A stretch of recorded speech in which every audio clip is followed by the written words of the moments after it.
Or from our album reviews, Sa-Roc, The Sharecropper's Daughter. The Sharecropper's Daughter is the latest project from DC rapper Sa-Roc. This album is named such as an ode to her father's beginnings in Virginia, where his family sharecropped.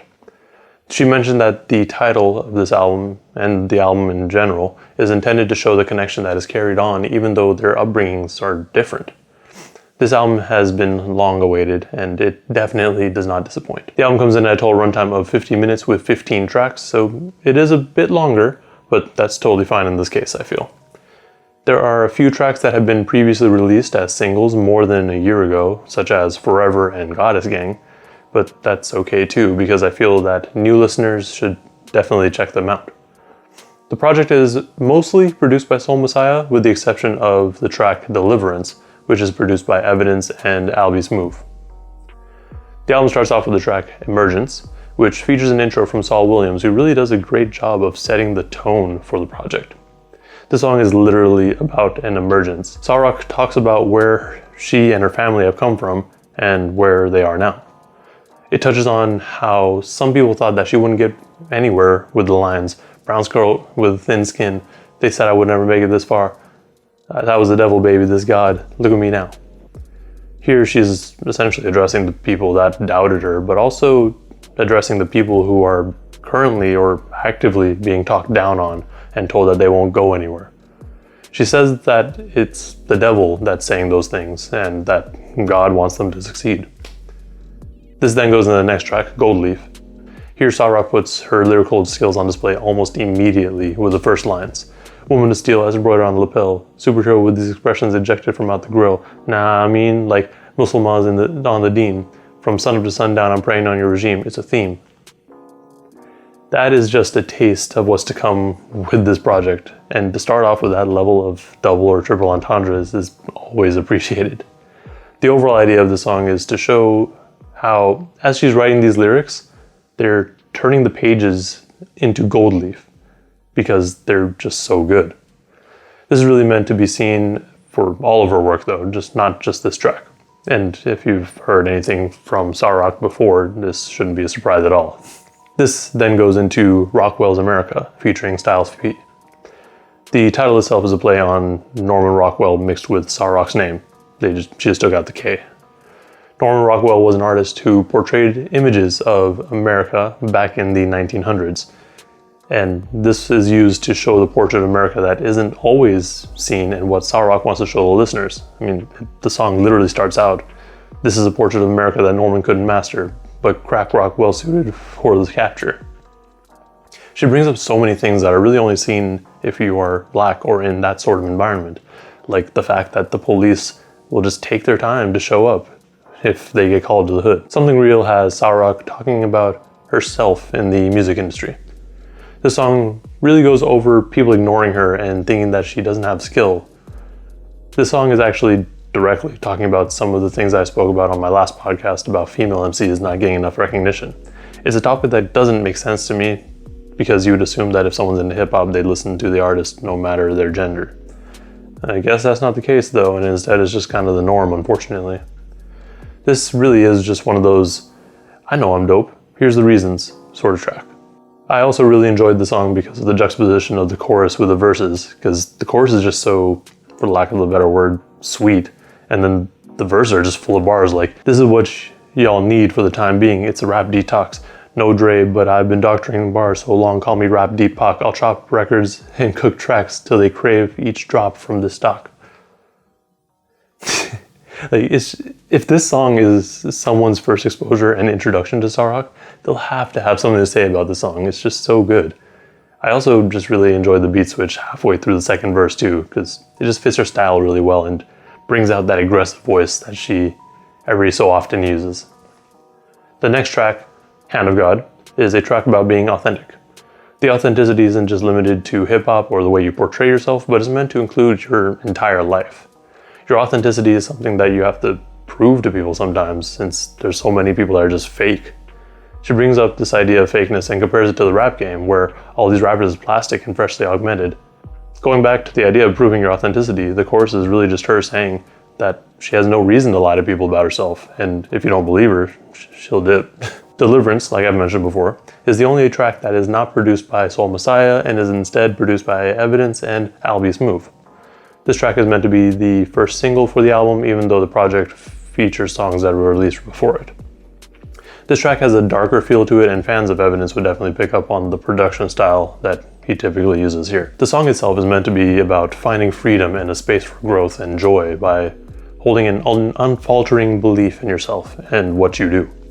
This applies directly to Sa-Roc because in hip-hop she's told by people that she needs to party and bullshit to win, but that's not what she's about. That's not what she wants to do, and she's comfortable with the lane that she's going through and in now. There's bound to be many that try to tell you that, like, what you need to do to succeed in the music industry, but they don't really take into consideration what the artist wants. Sa-Roc shows us here that even though she could very well fall into those sorts of things, she's not going to. She also talks about, on the chorus, how she just wants a group of a loyal fam, and if she wins, the whole crew eats. This is a mindset that I feel like a lot of people have been pushing for recently, but that could also just be the circles that I put myself in. And you gotta show love and support or get it reciprocated. Lay It Down is one of the most introspective tracks on this project, and it runs through a lot of the events that have happened on Sa-Roc's journey to where she is now, and relates to the Black experience in America. The first verse has her talking about some of the things that happened to her as she was growing up, such as, double dutch after 4, dope boy crushes galore. That was 4 I found, they was serving bass to the door. Basically, that was when my childhood shattered, bass to the floor, because for my folks, cocaine and vodka held a persuasive allure. This is a powerful line, especially if she noticed this when she was younger, because it really is a trip that people in your neighborhood can inadvertently cause the downfall of others. She then in the second verse talks a little bit more about her father and how he tried to shield her from certain aspects of this life with the lines, son of Virginia sharecropper's dad tried to spare me. Went from seeing white hoods late night on the family land to living in red-lined hoods, 4 babies and a family man. Street gigs 24/7, we feared for his protection, bullet scar on his back, bruh, the ab was Afghanistan. This is definitely one of the best songs of the project because it gives you a better look at some of the things that happened in her life. The title song, The Sharecropper's Daughter, brings Ledisi in for the first verse/intro. This definitely set the tone for Sa-Roc's verse. The song talks about how Black people have been suppressed for so long and that the powers that be have actively been putting them down and ignoring them. Sa-Roc and Ledisi uses seeds as a metaphor for Black people who won't be silenced, nor will they ever stop pushing for what's deserved. With seeds, you can ignore them and avoid giving them nourishment, but they can still be resilient and grow into something beautiful. Sa-Roc talks about how during the sharecropping time, they broke their bodies working and basically got nothing in return. In fact, they were met with burning crosses and Klansmen. This reality is often ignored, but it won't and shouldn't be forgotten. The next track is The Black Renaissance, which features a verse from Black Thought. Black Thought, as many of you know, is an elite MC and is always a joy to listen to when he's featured because not only does he bring in a solid verse, he almost forces the artist whose song is featured on to match his intensity and skill. As far as the track goes, it's titled The Black Renaissance because it's meant to be like a resurgence of Black art. However, I think it's more of a recognition of Black art since a lot of pop culture has basically been influenced or straight up is Black art. The chorus also alludes to this a little bit by saying, "You are now tuned in to the classics. This fine art, leave the work to the masters. Ain't met a man or woman that can surpass us. Cheers to the slaughter era, bow your head and raise your glasses." This helps to expand the idea of their art, but also adds to the idea that they're the top of their class when it comes to the rap game and that everyone else just needs to sit down and let them do their thing. This could be directed at other rappers, but it could also just be more general and is speaking to all artists that get their influence from Black artists. With this track, we get 3 solid verses, with the third one being Black Thought and Sa-Roc just trading bars, which is always enjoyable. This brings us to a section of the album that some of you may have heard already. Revolution was the last single for the album, dropping a couple of weeks prior to it. This track talks about some of the biggest issues that Black Americans have to deal with and is especially important now given how much has happened this year. Sa-Roc is talking to all of Black America as well as all allies, saying things need to change. This is a revolution, essentially. I appreciate the inclusion of this, especially the way that it was done, because this is something that we need to keep talking about.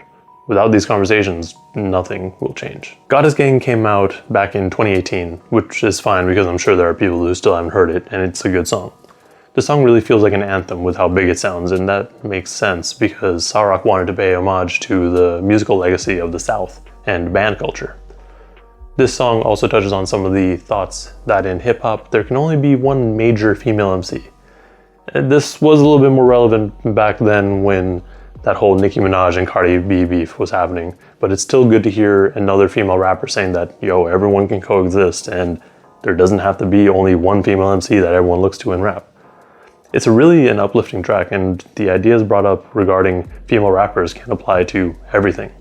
In your place of work, there doesn't have to just be one person that everyone looks to or expects things from. It can really just be a whole group of people instead.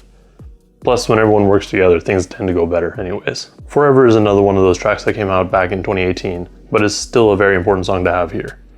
The whole idea of this track is self-love and accepting yourself for who you are. There are always things about you that you just can't change no matter what, and instead of forcing yourself to change or comparing yourself to others, accepting what you are and what you do is totally fine.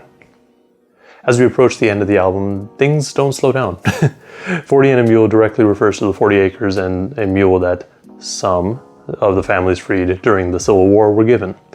That might sound all good, but not everyone was able to get their 40 acres, and almost all of the land was eventually just given back to the pre-war white owners after the order was reversed and annulled.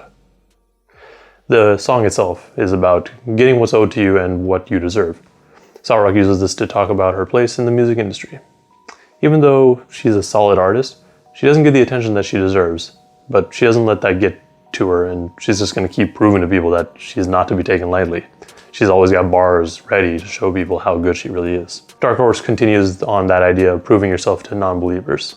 However, it really feels more like a conclusion to the album because it wraps up all the ideas that were brought up earlier, such as self-love and proving your authenticity, as well as showing people that you're better than they assume you were. On this track, it really just feels like she's trying to say, you're gonna listen to me, goddammit. The final track, Grounded, does a great job of closing out the album. It carries on a lot of the same themes that we've been seeing and hearing thus far, but ties things back to her directly. She acknowledges that things aren't always going to go well or the way that you may expect them to, but that's okay. The best course of action is to get back up and keep trying. If it's something that you really want to do and know you can do well, don't let others try to put you down or dissuade you from doing it. She brings up an example which refers to when she was first starting out. I was worried how the world might view me through their lens, saw the negatives develop in me, image made me cringe, used to fire cannons out my mental chambers on a whim, but I could barely find the spark, still I kept flaming with the pen. Then I said, fuck it, might as well make it public. If they can't rock with the ugly along with the cute, it won't get published. This is a great mindset and shows the listeners that she too has struggled with herself, and she uses her own experiences as an example for others to pursue their dreams. Overall, this album was really good, and it's more than likely making my top 10 for this year. Sa-Roc has been one of my favorite rappers since I first saw her perform at a Brother Ali show back in 2017, and has yet to disappoint. This album is dedicated to her father, but it really is also about her. There are many moments at which she tells the listener about the anxieties and troubles that she has faced in the music industry and in life in general. This is a great introduction for anyone who's never heard of Sa-Roc or a Sa-Roc project before, because it gives you a good look at what she's all about. My favorite songs on this project are Rockwell's America, Something Real, Deliverance, Lay It Down, and The Black Renaissance. I've got nothing else to add here, other than I can't wait for more music from Sa-Roc. Hopefully it's not a long wait, but if this is the level of content that we're going to get, I don't have any problem waiting. Anyways, let me know in the comments below what you thought of this album, and if you listened to it, let me know. If you haven't, go check it out. It's definitely worth the listen. Also, remember to like and subscribe if you want to see more content and reviews like this. Thank you for watching, and please stay safe out there.